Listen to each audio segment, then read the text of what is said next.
Hey guys, so this video I'm going to talk about the one knee up position. It's a really effective way of helping set up your Toreando. Leandro Lo uses it all the time. I like to use it a lot when I compete, so I hope you guys like it, all right? So basically when we're trying to do a Toreando, we want to try to avoid allowing him to establish some form of entanglement on me, right? So if I get his pants and he gets both feet in my biceps and my sleeves, I'm like locked up in spider guard. Now it's really hard to Toreando, okay? Also, if I stand really close and he grabs my ankle, it can become really hard to Toreando because that ankle grip makes it hard to move and he's kind of connected. So we want to try to get it without allowing both of those to happen, right? The thing to understand here is like when I'm further away, he can't grab my ankle to entangle me, but at the same time, his legs can rotate more. So if you watched one of my previous videos, I talk about locking these legs down and in. Well, the further back I am, when I try to push down, his feet can keep rotating. The closer I stand to him, it's almost like sticking like a pipe in the spokes of a wheel. I prevent his legs from looping. So I can kind of use my forearms and my shin being close to help deflect, lock the shins in, then I have a good position for setting up the Toreando. The only difficulty with that is if I stand close, he can grab my ankle.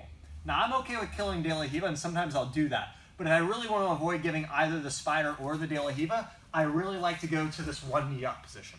I can get here a few ways, I'll get to that in a minute, but we'll just assume we're starting from here. The utility of this position is it allows me to get into that buffer zone where I'm close enough to stop his legs from moving. I can really pummel here and use my forearms and my wrists to kind of deflect how his legs move, but also it's really hard for him to establish that grip on my ankle, okay? He may get the pants a little bit, but it's not super useful here because I'm too close, okay? So I can use my forearms, I pummel and get the grips here and use the palms on the shin first. I use my forearms to open the legs and I lock the grips in, okay? From here, he can get my sleeves, that's no problem, right? If he has the sleeves, as long as his feet aren't in my biceps when he has the sleeves, it's not a problem. From here, I can stand up and hit the Toreando really easy. Right? Also, I feel like the guy gets kind of lulled into this sense of security, like you're just kind of chilling here, and it's very easy to set this up, right? So here, even if the feet are up, a lot of times I'll just kind of pummel like this and push the shins down, grab the pants, lock the grips in, and now I can stand up and start hitting. I can go to the left side, I can stand up and he's gonna think I'm gonna go that way. I can go back the other way. You can stand up and go to a one-arm throw. There's a lot of easy ways to mix in, okay? Another useful thing to know in this position is the outside grips I really like. Because if you grab inside, a lot of times the guy can loop over top of your grip. If you grab on the outside, you can take out all the slack here, and now it's really hard for him to loop over top. And as long as my elbows are on the inside, it's hard for him to come inside to get to the bicep like this, right? So my elbows down, that stuff. So I really lock him out of position.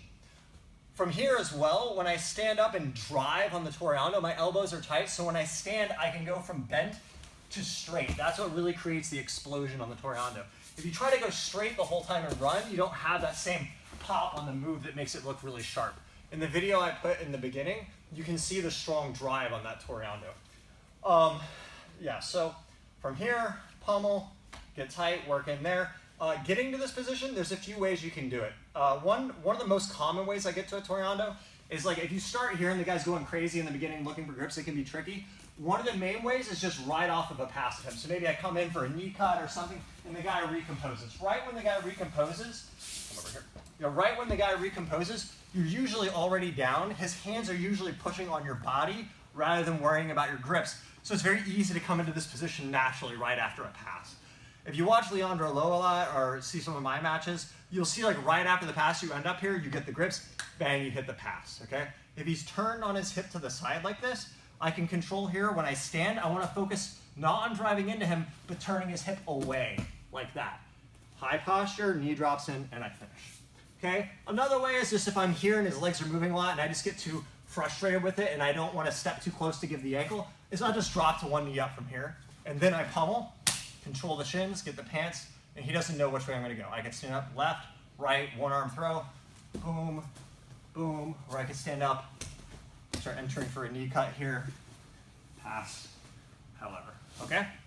All right, guys, so play around with it. The Toreando pass, like I said before, it's not just like a step-by-step move that you do the same every time. It's like a mix of movements. It's more like striking, like boxing. There's a few basic punches, like a jab, a cross, a hook, an uppercut, and then it's about comboing it together.